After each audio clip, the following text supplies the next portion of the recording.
بسم الله الرحمن الرحيم.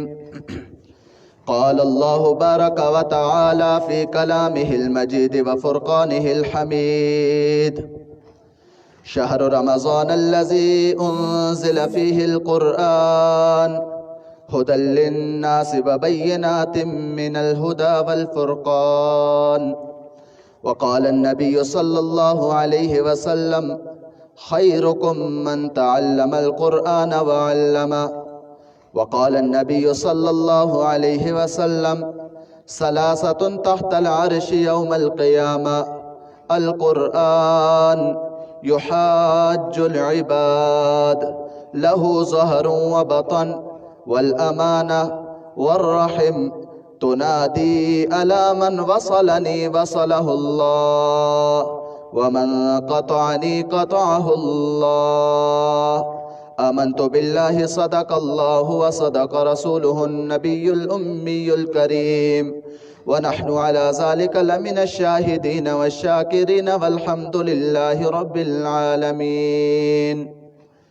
بشارت اہل ایمان کے لیے ہے، بشارت اہل ایمان کے لیے ہے کہ جنت اہل قرآن کے لیے ہے. کرو سب مل کر قرآن کی خدمت، کرو سب مل کر قرآن کی خدمت، رب کا یہ تحفہ انسان کے لیے ہے. اللہم صل علی محمد وعلی آل محمد کما صلیت علی ابراہیم وعلی آل ابراہیم انکا حمید مجید. اللہم بارک علی محمد وعلی آل محمد کما بارکت علی ابراہیم وعلی آل ابراہیم انکا حمید مجید. نہایت ہی واجب الاحترام معزز مکرم محترم سامعین اعظام، اللہ تعالیٰ کا لاکھ لاکھ شکر ہے جس اللہ تعالیٰ نے ہمیں ختم قرآن کے اس عظیم موقع پر یکجا ہونے کی اور دین کی بات سننے کی، کہنے کی توفیق عطا فرمائی ہے. اللہ تعالیٰ سے دعا ہے کہ اللہ تعالیٰ مجھے دین کی سچی اور حقیقی بات کہنے کی اور پھر ہم سب کو اس پر عمل کرنے کی توفیق عطا فرمائے.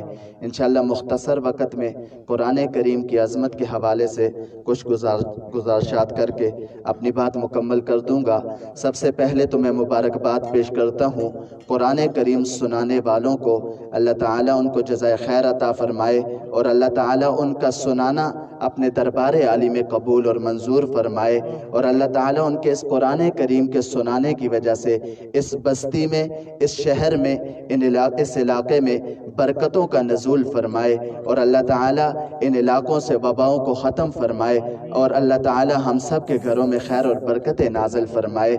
یقیناً مبارکباد کے مستحق ہیں وہ لوگ جنہوں نے قرآن کریم الف لام میم سے لے کے والناس تک حافظ قرآن کے پیچھے کھڑے ہو کے سنا. یہ قرآن کریم کا سننا یہ بھی اللہ تعالیٰ کے فضل و کرم سے ہوا. اگر اللہ تعالیٰ کا فضل و کرم نہ ہوتا تو قرآن کریم سننا، کتنے ہی لوگ ایسے ہیں کہ جن کو قرآن کریم سننے کی سعادت نصیب نہیں ہوتی، اور جس کو نصیب ہوئی اس کو اللہ تعالیٰ کا بے شمار شکر ادا کرنا چاہیے، اور اللہ تعالیٰ کے سامنے بار بار رو کے گڑ گڑا کے اللہ کا شکر ادا کرنا چاہیے کہ اے اللہ تیرا لاکھ لاکھ شکر ہے کہ تو نے مجھے اس گئے گزرے دور میں بھی، جب مسجدیں بند کرنے کے ارادے سے لوگ نکلے تھے، جب مسجدوں سے لوگوں کو نکالنے کے ارادے سے نکلے تھے، اے اللہ تو نے ہمیں قرآن کریم سننے کی سعادت نصیب فرمائی. تو سب سے پہلے ہمیں اللہ کا شکر ادا کرنا چاہیے. اگر ہم اللہ کا شکر ادا کریں گے اللہ تعالیٰ نعمتوں کو بڑھا دیں گے، اور پھر اللہ تعالیٰ آئندہ بھی ہمیں قرآن کریم سننے سنانے کی سعادت نصیب کریں گے. تو قرآن کریم سننا اور قرآن کریم سنانا بے شک یہ ایک عظیم کام ہے، اور اس کام سے بڑھ کر کوئی کام نہیں ہے. اللہ کے رسول صلی اللہ علیہ وسلم نے فرمایا: خیرکم من تعلم القرآن وعلمہ، تم میں سے سب سے بہتر بہترین وہ ہے جو قرآن کریم سیکھے اور دوسروں کو سکھائے۔ اور ایک حدیث مبارکہ میں آتا ہے خیرکم من تعلم القرآن او علما، تم میں سے بہترین وہ ہے جو قرآن کریم سیکھے یا سکھائے۔ یعنی پہلی حدیث مبارکہ کی روح سے جو قرآن کریم سیکھے گا اور سکھائے گا اس کے لیے فضیلت ہے، اور دوسری حدیث مبارکہ میں جو سیکھے اس کے لیے بھی فضیلت ہے اور جو سکھائے اس کے لیے بھی فضیلت ہے۔ تو اللہ کے رسول صلی اللہ علیہ وسلم نے فرمایا سب سے بہترین انسان وہ ہے جو قرآن کریم پڑھے اور دوسروں کو پڑھائے۔ تو قرآن کریم پڑھنے اور پڑھانے والے اللہ تعالیٰ کے ہاں بہترین لوگ ہوا کرتے ہیں۔ آپ کی توجہ ذرا میری طرف ہوگی تو میں مختصر وقت میں اپنی بات مکمل کر دوں گا۔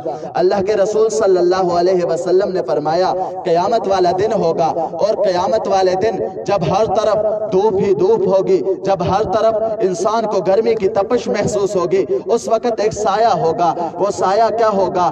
سایہ ہوگا اللہ تعالیٰ کے عرش کا، اور فرمایا ثلاثۃ تحت العرش یوم القیامہ، تین چیزیں قیامت والے دن اللہ کے عرش کے سائے تلے ہوں گی۔ پہلی چیز القرآن، قرآن کریم اللہ کے عرش کے سائے تلے ہوگا، اور قرآن کریم کیا کرے گا؟ یحاج العباد، اللہ تعالیٰ سے اپنے پڑھنے والوں کے بارے میں جھگڑ رہا ہوگا، اللہ تعالیٰ سے اپنے پڑھنے والوں کی سفارش کروا رہا ہوگا، اور اللہ تعالیٰ سے کہے گا اے اللہ جن لوگوں نے دنیا میں میرے ساتھ یاری لگائی، جو صبح و شام مجھے پڑھا کرتے تھے، جو مجھے سمجھنے میں اپنی طاقتیں اپنی صلاحیتیں وقف کر دیتے تھے، اے اللہ میں آپ سے گزارش کرتا ہوں، میں آپ سے سفارش کرتا ہوں، اے اللہ ان کی بخشش اور مغفرت فرما۔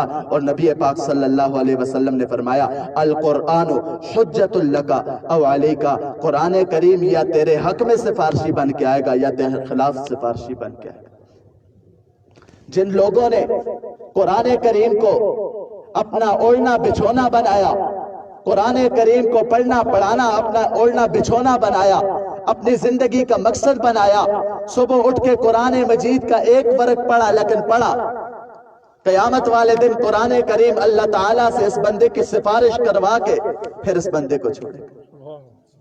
اور اگر ہمارے گھروں میں قرآن کریم کی موجودہ حالت ہو، قرآن کریم گھروں میں موجود ہو، جب سال بعد رمضان المبارک آئے ہم قرآن کریم اٹھائیں، قرآن کریم کے اوپر دھول بھی لگی ہوئی ہو، قرآن کریم کے اوپر بارش کا پانی بھی ٹپکا ہوا ہو، قرآن مجید کے اوراق بھی بوسیدہ ہوئے ہوں، تو پھر کیا ہوگا؟ فرمایا القرآن حجت لک او علیک، قرآن کریم تیرے حق میں سفارشی ہوگا یا تیرے خلاف سفارشی بنے گا۔ اور ہمارے خلاف سفارشی بن گیا۔ نبی پاک صلی اللہ علیہ وسلم نے فرمایا قرآن کریم کی سفارش قبول کی گئی۔ اگر قرآن کریم کسی کے حق میں آ گیا اور کہہ دیا اے اللہ اس بندے کی بخشش اور مغفرت کر، تو رب تعالیٰ اس بندے کی بخشش اور مغفرت کر دے۔ لیکن اگر کسی کے خلاف آ گیا تو وہ بندہ کسی صورت بھی قرآن کریم کے سفارش کے بغیر نہیں جا سکے گا اللہ کی جنت۔ تو سب سے پہلے تو ہم نے یہ ارادہ کرنا ہے کہ ہم قرآن کریم کو جیسے رمضان المبارک میں پڑھتے ہیں پورا سال ہم قرآن کریم پڑھیں گے، بے شک روزانہ ایک رکوع پڑھیں گے۔ قرآن کریم سے ایسی دوستی لگانی ہے کہ یہ قرآن کریم ایسا دوست اور ساتھی ہے، دنیا میں بھی ساتھ رہے گا، قبر میں بھی ساتھ رہے گا، قیامت والے دن بھی ساتھ رہے گا، اللہ کی بارگاہ میں بھی ساتھ رہے گا، اور اپنے بندے کو اپنے پڑھنے والے کو جنت میں داخل کروا کے اس کے بعد اس کو چھوڑے گا۔ تو ہم نے قرآن کریم کے ساتھ دوستی لگانی ہے۔ اور نبی پاک صلی اللہ علیہ وسلم نے فرمایا یقال لحافظ القرآن، قیامت کا دن ہوگا حافظ قرآن سے کہا جائے گا اقرأ ورتقِ، اے حافظ قرآن قرآن کریم کو پڑھتا جا، ورتقِ اور جنت کی سیڑھیوں پہ چڑھتا جا، ورتل کما کنت ترتل فی الدنیا، اور ہے حافظ قرآن قرآن کریم کو ایسا پڑھ جیسا کہ تو دنیا میں پڑھا کرتا تھا، دنیا میں تو قرآن کریم کو اٹھا کے اس کی تلاوت کیا کرتا تھا، جب تو قرآن مجید کی تلاوت کیا کرتا تھا تیرے پیچھے کھڑے ہونے والے جھوم جھوم کے قرآن کریم کو سنا کرتے تھے۔ فرمایا ورتل کما کنت ترتل فی الدنیا، اے حافظ قرآن جیسے تو دنیا میں اللہ کے کلام کو جھوم جھوم کے پڑھا کرتا تھا، تو دنیا میں پڑھا کرتا تھا، تیرے پڑھنے تیرے سننے والے تیرے ساتھ کھڑے ہو کے جھوم جایا کرتے تھے۔ اے حافظ قرآن، آج قرآن کریم کو پڑھتا جا، جنت کے درجوں پہ چڑھتا جا، اور آخری تیرا مقام اور تیرا مرتبہ وہ ہوگا جہاں پہ تو قرآن کریم کی آخری آیت پڑھے گا۔ ماشاءاللہ ابھی مولانا نکاش صاحب تراویح میں قرآن کریم پڑھ رہے تھے، اور اللہ تعالیٰ کی رحمت، اللہ تعالیٰ کے فضل و کرم سے اتنا لطف آ رہا تھا۔ اور جب قیامت کا دن ہوگا، اللہ تعالیٰ ان حفاظ کرام کو کہیں گے اے حافظ قرآن، قرآن کریم پڑھتا جا اور جنت میں چلتے جا۔ اور پھر حافظ قرآن کو ایک عنایت تو یہ ہوئی کہ سب سے اعلیٰ جنت، اور پھر فرمایا دوسری بات، حافظ قرآن سے کہا جائے گا 10 ایسے بندوں کی سفارش کر دو جن پر جہنم واجب ہو چکی۔ حافظ قرآن 10 ایسے اشخاص اور ایسے لوگوں کی بخشش اور مغفرت کرے گا جن پر جہنم واجب ہو چکی۔ اور پھر یہ ہوا حافظ قرآن کا مقام، میری طرف توجہ کیجئے گا، حافظ قرآن کا مقام تو یہ ہوا۔ اب کوئی لوگ تو وہ بھی ہوں گے جنہوں نے حافظ قرآن کو قرآن کریم حفظ کروایا ہوگا، جو والدین ہوں گے جنہوں نے اپنے بچوں کے ساتھ محنت کی ہوگی، اپنے بچوں کے قرآن کریم حفظ کرنے میں ان کی مدد کی ہوگی۔ اب ان کو کیا ملے گا؟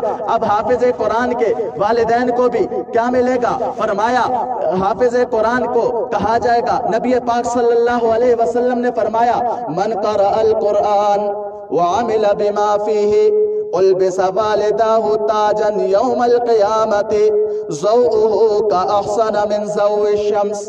حافظ قرآن یعنی وہ شخص جس نے قرآن کریم کو اپنے سینے میں محفوظ کر دیا، وعمل بما فيه، اور قرآن کریم میں جو اللہ تعالیٰ نے جن چیزوں کو حلال کیا ان کو حلال جانا، اللہ تعالیٰ نے قرآن کریم میں جن چیزوں کو حرام قرار دیا ان کو حرام جانا، البس والداه تاجا یوم القیامہ، قیامت کے دن حافظ قرآن کے والدین کو ایسا تاج پہنایا جائے گا، ضوءه كأحسن من ضوء الشمس، جس تاج کی روشنی سورج کی روشنی سے زیادہ ہوگی۔ اور حافظ قرآن کے والدین کو یہ تاج پہنایا جائے گا۔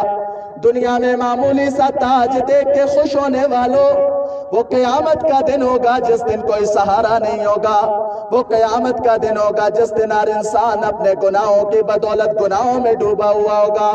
پسینے میں ڈوبا ہوا شخص کوئی اپنے گناہوں کی وجہ سے اپنے پاؤں کی ایڑیوں تک گناہوں میں ڈوبا، پسینے میں ڈوبا ہوا ہوگا، کوئی اپنے گناہوں کی وجہ سے گھٹنوں تک پسینے میں ڈوبا ہوا ہوگا، کوئی اپنے گناہوں کی وجہ سے پیٹ تک پسینے میں ڈوبا ہوا ہوگا، اور کوئی اپنے زیادہ گناہوں کی وجہ سے پورا پسینے میں شرابور اور ڈوبا ہوا ہوگا۔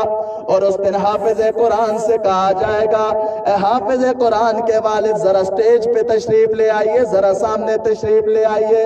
اور اس وقت اللہ تعالیٰ کی طرف سے حافظ قرآن کے والد کی مہمان نوازی ایک ایسے تاج سے ہوگی جس کی روشنی سورج سے زیادہ ہوگی۔ تو اللہ تعالی ہم سب کو اپنی اولادوں کو حافظ قرآن اور عالم دین بنانے کی توفیق عطا فرمائے، اور اللہ تعالی ہم سب کو قرآن مجید پر عمل کرنے کی بھی توفیق عطا فرمائے۔ اب یہ ہوا حافظ قرآن کا مقام، حافظ قرآن کے والدین کا مقام۔ اور اس کے بعد کوئی لوگ تو وہ بھی ہوں گے جب قاری قرآن مصلی پہ کھڑا ہوتا ہے، پیچھے صف باندھ کے وہ تراویح کی نماز پڑھتے ہیں، ان سے محبت کرتے ہیں، اللہ تعالیٰ نے تو ان کو بھی کچھ دینا ہے۔ نبی پاک صلی اللہ علیہ وسلم کے ایک صحابی اللہ کے رسول صلی اللہ علیہ وسلم کی خدمت میں حاضر ہوئے۔ صحابی رسول نے اللہ کے رسول صلی اللہ علیہ وسلم کی خدمت میں حاضر ہو کے عرض کی، فرمانے لگے اے اللہ کے رسول، دنیا میں آپ ہمیں یاد آتے ہیں، ہم اٹھ کے آتے ہیں، آپ کا دیدار کر لیتے ہیں، آپ کو دیکھتے ہیں، ہمارا دل مطمئن ہو جاتا ہے، لیکن اے اللہ کے رسول قیامت کا دن ہوگا جو بہت سخت دن ہوگا، جب کوئی کسی کو نہیں پہچانے گا، جب والد اپنے بیٹے کو نہیں پہچانے گا، جب ماں اپنے بیٹی کو نہیں پہچانے گی، جب شوہر اپنی بیوی کو نہیں پہچانے گا، جب بھائی اپنے بھائی کو نہیں پہچانے گا۔ اے اللہ کے رسول قیامت کے دن کیا ہوگا، ہمارا کیا ہوگا؟ آپ تو اعلیٰ جنت میں چلے جائیں گے، انبیاء کی صف میں سے اٹھ کے جنت میں چلے جائیں گے، اے اللہ کے رسول ہمارا کیا ہوگا، ہم کہاں پہ جائیں گے، ہم کس سے ملیں گے؟ اے اللہ کے رسول ہمارا کیا ٹھکانہ ہوگا؟ دنیا میں اپنی آنکھیں آپ کے دیدار سے ٹھنڈی کر لیتے ہیں، قیامت کے دن جنت میں جا کے ہم اپنی آنکھیں کہاں ٹھنڈی کریں گے؟ اللہ کے رسول صلی اللہ علیہ وسلم نے فرمایا، اے میرے پیارے صحابی، پریشان ہونے کی ضرورت کوئی نہیں، من تشبہ بقوم فہو منہم، جو دنیا میں جس سے مشابہت رکھے گا، جو دنیا میں جس سے محبت کرے گا، قیامت والے دن اللہ تعالیٰ اس کو انہی لوگوں میں سے اٹھا دیں گے۔ جب ہم دنیا میں حافظ قرآن سے محبت کریں گے، جب ہم دنیا میں قاری قرآن سے محبت کریں گے، جب ہم دنیا میں اللہ کا دین پڑھنے پڑھانے والوں سے محبت کریں گے، تو قیامت کے دن اللہ تعالیٰ ہمیں ان حفاظ کرام، ان قرائے اعظام، ان علماء کرام کی صفوں میں سے اٹھا دیں گے، اور پھر جنت اللہ تعالیٰ ہمیں ان حفاظ کرام کے صدقے سے ہمیں بھی جنت نصیب فرما دیں گے۔ تو جو ان سے محبت کرتے ہیں ان کو بھی اللہ تعالیٰ یہ اعزاز عطا کریں گے۔ حافظ قرآن رب تعالیٰ سے ان کی بخشش اور مغفرت کرائے گا، بلکہ پہلے ہی اعلان ہو جائے گا جو حافظ قرآن سے محبت کرنے والے کو پہلے آگے آ جائے۔ نبی پاک صلی اللہ علیہ وسلم نے فرمایا، حدیث مبارکہ میں فرمایا، کن عالما او متعلما او مستمعا او محبا ولا تکن الخامس فتکن من الخاسرین۔ اے دنیا کے لوگوں، تمہیں ایک قاعدہ اور ضابطہ بتا رہا ہوں، دنیا میں زندگی گزارنے کا ایک قاعدہ اور ضابطہ بتایا جا رہا ہے۔ اے اللہ، ہم دنیا میں زندگی کیسے گزاریں؟ اے اللہ، ہم کن سے محبت کریں؟ اے اللہ، ہم کون سے علوم پڑھیں، کون سے علوم سے محبت کریں؟ فرمایا، کن عالما، سب سے پہلا کام یہ کرو، اگر زندگی میں سمجھتے ہو طاقت ہے، استطاعت ہے، تو سب سے پہلے عالم دین بن جاؤ، اللہ کے دین کو پڑھنے والے بن جاؤ، اللہ کے دین کو پڑھانے والے بن جاؤ، اللہ کے دین کو سیکھنے والے بن جاؤ، اللہ کے دین کو سکھانے والے بن جاؤ۔ فرمایا، کن عالما، لیکن اگر دیکھتے ہو کہ طاقت و استطاعت نہیں، فرصت نہیں، وقت نہیں، فرمایا او متعلما، طالب علم بن جاؤ، اللہ کے دین کو سیکھنے والے بن جاؤ۔ یعنی زندگی میں یہ عہد کر لو کہ میں روزانہ اللہ کے کلام کو تھوڑا تھوڑا سیکھوں گا، میں اللہ کے رسول کے فرامین کو تھوڑا تھوڑا ایک حدیث سیکھوں گا، لیکن روزانہ سیکھوں گا۔ فرمایا او متعلما، یا طالب علم بن جاؤ۔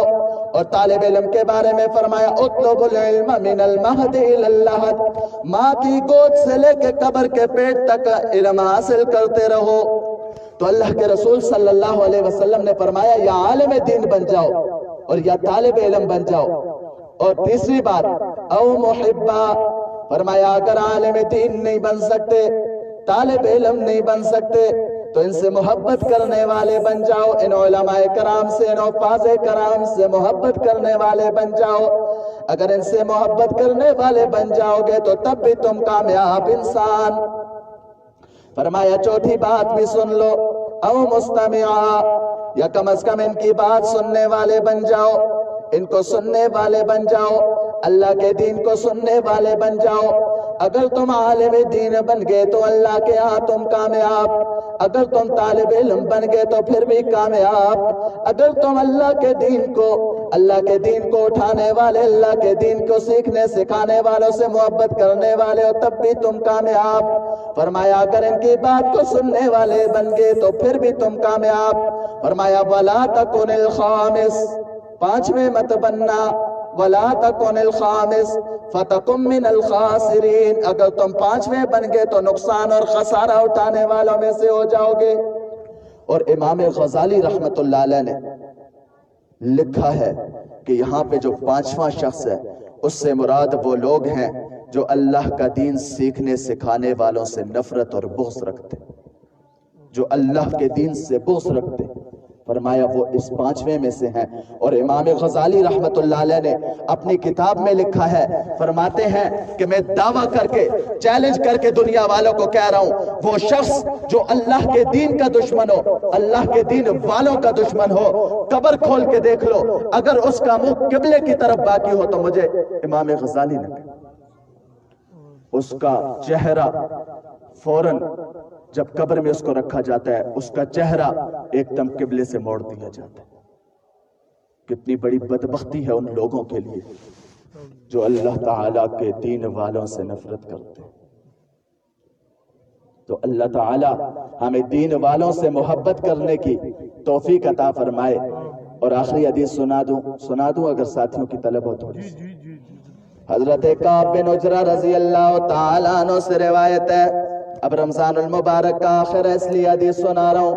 حضرت کعب بن عجرہ رضی اللہ تعالیٰ عنہ سے روایت ہے کہ مسجد نبوی میں حضور نبی کریم صلی اللہ علیہ وسلم کے جانثاران صحابہ موجود تھے۔ اللہ کے رسول صلی اللہ علیہ وسلم مسجد نبوی میں تشریف لائے۔ مسجد نبوی میں جب اللہ کے رسول صلی اللہ علیہ وسلم تشریف لاتے تو تمام صحابہ اکرام قریب قریب ہو جایا کرتے تھے۔ جب تمام صحابہ اکرام منبر رسول کے قریب ہوئے تو اللہ کے رسول صلی اللہ علیہ وسلم کو دیکھا کہ اللہ کے رسول صلی اللہ علیہ وسلم نے فرمایا آمین۔ صحابہ اکرام حیران و پریشان کہ اللہ کے رسول صلی اللہ علیہ وسلم سے کسی کی کوئی بات نہیں ہوئی۔ اللہ کے رسول صلی اللہ علیہ وسلم نے دعائیہ جملہ کیوں ارشاد فرمایا؟ جب آپ علیہ السلام نے منبر رسول کی دوسری سیڑھی پہ قدم رکھا پھر فرمایا آمین۔ جب منبر رسول کی تیسری سیڑھی پہ تیسرے درجے پہ قدم رکھا پھر فرمایا آمین۔ اللہ کے رسول صلی اللہ علیہ وسلم نے اس کے بعد اپنا خطبہ ارشاد فرمایا اور اپنی بات مکمل فرما دی۔ جیسے ہی بات مکمل فرمائی اللہ کے رسول صلی اللہ علیہ وسلم منبر رسول سے نیچے اترنے لگے۔ صحابی رسول صلی اللہ علیہ وسلم نے عرض کی اے اللہ کے رسول آج ہم نے ایک عجیب بات دیکھی ہے۔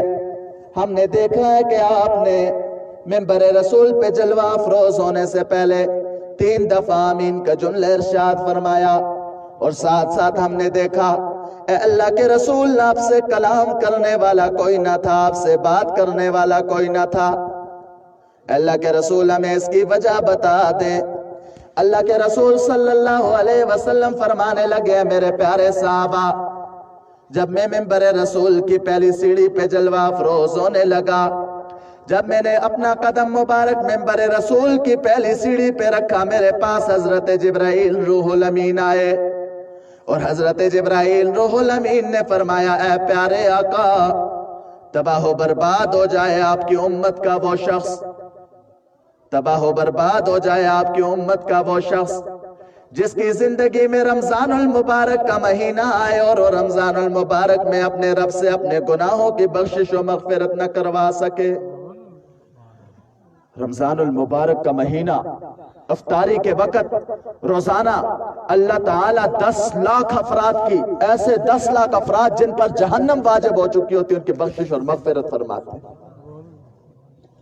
اور فرمایا کہ ایسا شخص جو پورا رمضان المبارک کا مہینہ گزار دے لیکن اللہ تعالیٰ سے اپنے گناہوں کی بخشش اور مغفرت نہ کروا سکے، سید الملائکہ بد دعا دے رہے ہیں اور سید الانبیاء سید الرسل بد دعا پہ آمین کہہ رہے ہیں۔ کیا سید الملائکہ کی بد دعا ہی کم تھی کہ حضور نبی کریم صلی اللہ علیہ وسلم کی زبان سے مہر بھی لگ گئی؟ فرمایا تباہ و برباد ہو جائے آپ کی امت کا وہ شخص جس کی زندگی میں رمضان المبارک کا مہینہ آیا اور وہ اپنے رب سے اپنے گناہوں کی بخشش اور مغفرت نہ کروا سکا۔ عشرہ رحمت گزر گیا وہ اپنے رب سے اپنے گناہوں کی معافی نہ کروا سکا۔ عشرہ مغفرت گزر گیا وہ اپنے رب سے اپنے گناہوں کی معافی نہ کروا سکا۔ جہنم سے خلاصی کا عشرہ اس کی زندگی میں آ گیا، لیکن جہنم سے خلاصی کے عشرے کو بھی اس نے لہو و لعب کھیل تماشے میں گزار کے اپنی زندگی تباہ کر دی اور اپنے رب سے گناہوں کی بخشش و مغفرت نہ کروا سکا۔ تو پیارے آقا علیہ السلام نے فرمایا اے جبرائیل روح الامین یقیناً اللہ تعالیٰ کی طرف سے رحمتیں بھی اس کی طرف متوجہ ہوئی، مغفرتیں بھی متوجہ ہوئی، جہنم سے خلاصی کے لیے بھی اس کو موقع دیا گیا۔ اب یہ اپنے گناہوں کی بخشش و مغفرت نہ کروا سکا تو اس کو تباہ و برباد ہی ہو جانا چاہیے۔ اللہ تعالیٰ ہم سب کی حفاظت فرمائے۔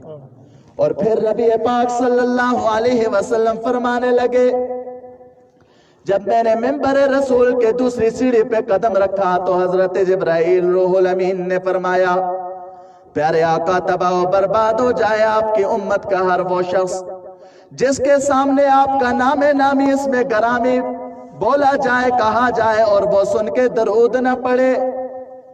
اللہ اکبر، نبی پاک صلی اللہ علیہ وسلم کا نام آئے اور سننے والا کہنے والا درود نہ پڑے، فرمایا اے آقا وہ شخص بھی تباہ و برباد ہو جائے۔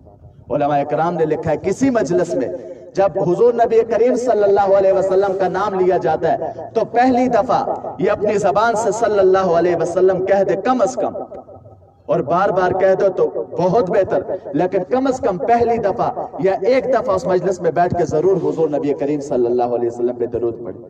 تو سب کہتے صلی اللہ علیہ وسلم، صلی اللہ علیہ وسلم۔ آپ علیہ السلام کے ہم پہ بے شمار احسانات، شاید میں یہ کہوں کہ رمضان بھی ہمیں ملا حضور کے صدقے سے تو یہ بھی بے جان ہے، قرآن ملا حضور کے صدقے سے یہ بھی بے جان ہے، ہم مسلمان پیدا ہوئے حضور کے صدقے سے یہ بھی بے جان ہے۔ تو رمضان المبارک میں پہلی بات ہم نے اللہ تعالیٰ سے اپنے گناہوں کی بخشش طلب کرنی ہے۔ دوسری بات، جب کہیں بھی جہاں پہ حضور نبی کریم صلی اللہ علیہ وسلم کا نام آئے تو ہم سب نے کیا کہنا ہے؟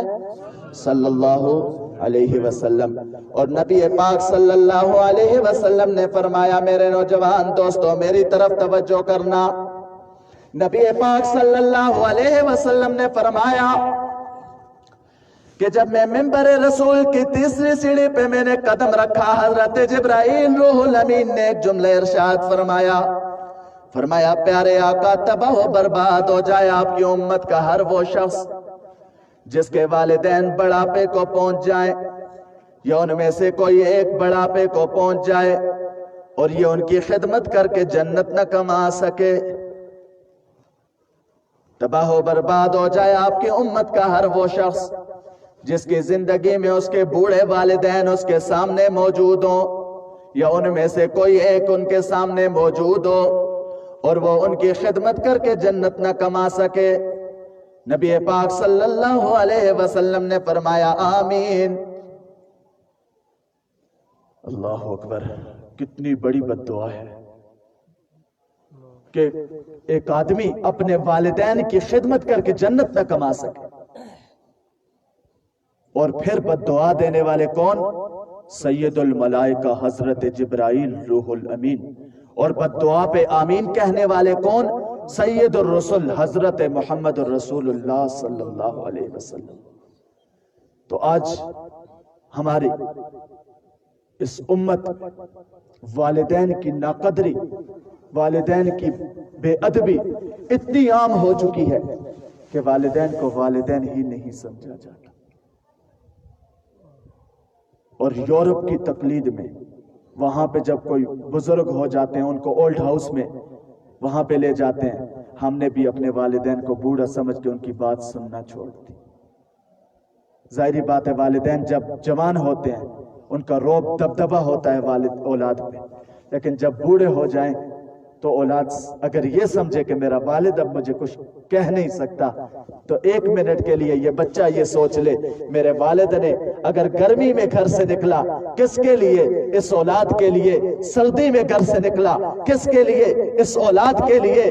کس کے لیے اپنے گھروں سے دور گئے؟ اپنی بیوی بچوں کے لیے، اپنی اولاد کے لیے۔ سب کچھ گوا دیا، اپنی ساری زندگی بچوں کے لیے گوا دی، دور کہیں چلے گئے بچوں کے لیے کمانے کے لیے، بچوں کے رزق کے لیے، اور بچے بڑے ہو کے جوان ہو کے اپنے والدین سے کہے ابا جان آپ کو کیا پتا، آپ نے تو کچھ پڑھا ہی نہیں، سارا کچھ مجھے پتا۔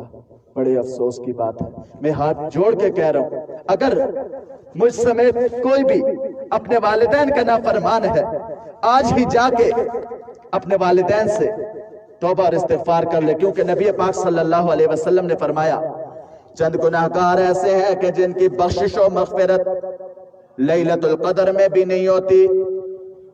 لیلۃ القدر میں بھی اللہ تعالیٰ چند گناہگاروں کی بخشش و مغفرت نہیں فرماتے، شب برات میں بھی اللہ تعالیٰ ان لوگوں کی بخشش و مغفرت نہیں فرماتے۔ ان میں سے ایک شخص وہ ہے جو اپنے والدین کی نافرمانی کرتا ہے، جو اپنے والدین کی نافرمانی کرتا ہو۔ اپنے والدین کی نافرمانی اور بے ادبی کرنے والے کو اللہ تعالیٰ اس ماہ رمضان المبارک میں بھی اپنی رحمت و برکتوں سے محروم کر دیتے ہیں۔ تو اس لیے اگر ہم میں یہ گناہ موجود ہے تو ہم اپنے والدین سے توبہ اور استغفار کریں، تاکہ یہ رمضان المبارک کا مہینہ ختم ہونے سے، شوال کا چاند نکلنے سے پہلے ہماری زندگی کے تمام گناہ معاف ہو جائے، اور ہم اللہ تعالیٰ کی بارگاہ میں جب حاضر ہوں، اگلا مہینہ ہماری زندگی کا آئے تو ہم گناہوں سے پاک ہوں۔ اور آخری بات، ہم تراویح میں ایک تسبیح پڑھتے ہیں، سبحان ذی الملک والملکوت۔ اس کے متعلق ایک بات عرض کرنے لگا ہوں۔ اللہ تعالیٰ کے خلیل نبی حضرت ابراہیم خلیل اللہ ایک دفعہ جنگل میں بکریاں چرا رہے تھے۔ جنگل میں بکریاں چرانے کے دوران حضرت ابراہیم خلیل اللہ کو ایک آواز آئی۔ کہنے والے نے کہیں سے کہا، سبحان ذی الملک والملکوت، سبحان ذی العزت والعظمت والہیبت والقدرت والکبریاء والجبروت۔ حضرت ابراہیم خلیل اللہ دائیں بائیں دیکھنے لگے، سامنے ایک شخص کھڑا نظر آیا۔ حضرت ابراہیم خلیل اللہ جلدی جلدی اس آدمی کے پاس پہنچ گئے اور اس سے کہنے لگے، اے اللہ کی تسبیح و پاکی بیان کرنے والے، جو تو نے اللہ کی تسبیح بیان کی ایک دفعہ پھر مجھے سنا دے۔ کہنے والے نے کہا کہ میں کیوں سناؤں؟ حضرت ابراہیم خلیل اللہ نے کہا، تو کیسے سنائے گا؟ کہنے لگا، مجھے کوئی اجرت دے دی جائے، مجھے کوئی پیسے دے دیے جائے، مجھے کوئی رقم دے دی جائے، میں تب سناؤں گا۔ حضرت ابراہیم خلیل اللہ کہنے لگے، مجھے اللہ کی تعریف سننے کے لیے اپنا سارا مال دینا پڑے میں وہ بھی دے دوں گا۔ حضرت ابراہیم خلیل اللہ نے کہا، میرے ریوڑ میں جتنی بکریاں، آدھی بکریاں لے لو، تم مجھے اللہ کا نام اور اللہ کی تسبیح دوبارہ سنا دو۔ حضرت ابراہیم خلیل اللہ کی آدھی بکریاں لے کے اس کہنے والے نے دوبارہ کہا، سبحان ذی الملک والملکوت، سبحان ذی العزت والعظمت والہیبت والقدرت والکبریاء والجبروت۔ حضرت ابراہیم خلیل اللہ نے جب تمام تعریف اپنے رب کی دوبارہ سنی تو حضرت ابراہیم خلیل اللہ کہنے لگے، اے اللہ کے بندے، ایک دفعہ پھر مجھے اللہ تعالیٰ کی یہی تعریف سنا دے۔ کہنے والے نے کہا، اب آپ مجھے اجرت میں کیا دیں گے؟ حضرت ابراہیم خلیل اللہ کہنے لگے، میرے ریوڑ میں جو باقی آدھی بکریاں ہیں وہ بھی لے لو، مجھے اللہ کی تعریف سنا دو۔ سنانے والے نے دوبارہ حضرت ابراہیم خلیل اللہ کو تعریف سنائی، اور تیسری دفعہ حضرت ابراہیم خلیل اللہ نے جب اس سے فرمائش کی کہ مجھے یہی کلمات سنا دو، کہنے والے نے کہا کہ آپ اب مجھے کیا دیں گے؟ آپ کے ریوڑ میں جتنی بکریاں تھی وہ ساری بھی ختم ہو چکی ہیں۔ حضرت ابراہیم خلیل اللہ کہنے لگے، میں اللہ کی تعریف سننا چاہتا ہوں، اس کے بدلے میں بے شک میرے پاس اب بکریوں کے ریوڑ میں سے کوئی چیز نہیں بچی، لیکن تمہیں بکریاں چرانے کے لیے کسی چرواہے کی بھی تو ضرورت ہوگی، اور میں یہ بکریاں چرانے کے لیے اللہ کی تعریف سن کے تیرا چرواہا بن جاؤں گا، لیکن تو مجھے اللہ کی تعریف سنا دے۔ تو وہ کہنے والے نے کہا، اے ابراہیم، میں دنیا کے انسانوں میں سے کوئی انسان نہیں ہوں۔ میں نے اللہ تعالیٰ سے عرض کی کہ اے اللہ، آپ حضرت ابراہیم سے بہت محبت کرتے ہیں، آپ نے حضرت ابراہیم کو اپنا خلیل نبی بنایا ہے، آپ نے حضرت ابراہیم کو اپنا خلیل بنایا، آپ بہت محبت کرنے والے ہیں، کیا حضرت ابراہیم بھی آپ سے اتنی محبت کرتے ہیں کہ نہیں؟ رب تعالیٰ نے کہا، اے میرے فرشتے، جا کے خود میرے ابراہیم خلیل اللہ کو آزما کے آ جا، اور میں اسی نیت سے آپ کے پاس آیا تھا، میں نے آپ کو دیکھ لیا کہ اللہ جتنی آپ سے محبت کرتے ہیں آپ اس سے بڑھ کے اللہ سے محبت کرتے ہیں۔ تو اللہ تعالیٰ ہم سب کو اپنے آپ کو یاد کرنے کی اور اپنا ذکر کرنے کی توفیق عطا فرمائے، اور اللہ تعالیٰ قرآن کریم یوں ہی ہمیں پورا سال پڑھنے کی سعادت نصیب فرمائے، اور پورا سال اللہ تعالیٰ ہمیں قرآن کریم سننے کی سنانے کی سعادت نصیب فرمائے، اور اللہ تعالیٰ پوری زندگی ہمیں ان علماء کرام، ان حفاظ کرام، ان قرائے اعظام کے زیر سرپرستی چلنے کی توفیق عطا فرمائے، اور زندگی کے ہر معاملے میں، ہر کام میں اللہ تعالی ہمیں ان کی رہنمائی حاصل کرنے کی توفیق عطا فرمائے۔ وآخر دعوانا ان الحمدللہ رب العالمین۔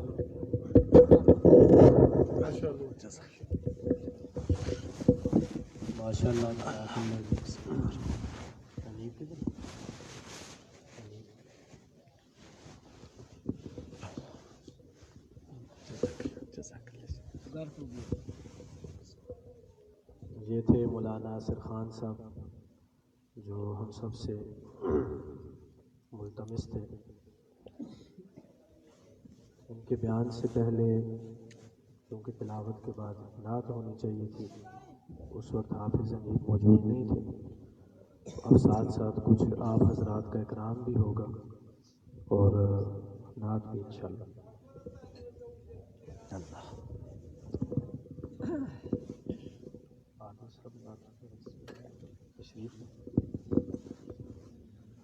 بچوں کے متعلق کچھ تھوڑا سا کلام ہے، جزاک اللہ خوش۔ تھوڑا سا میں آپ کو سنا دیتا ہوں۔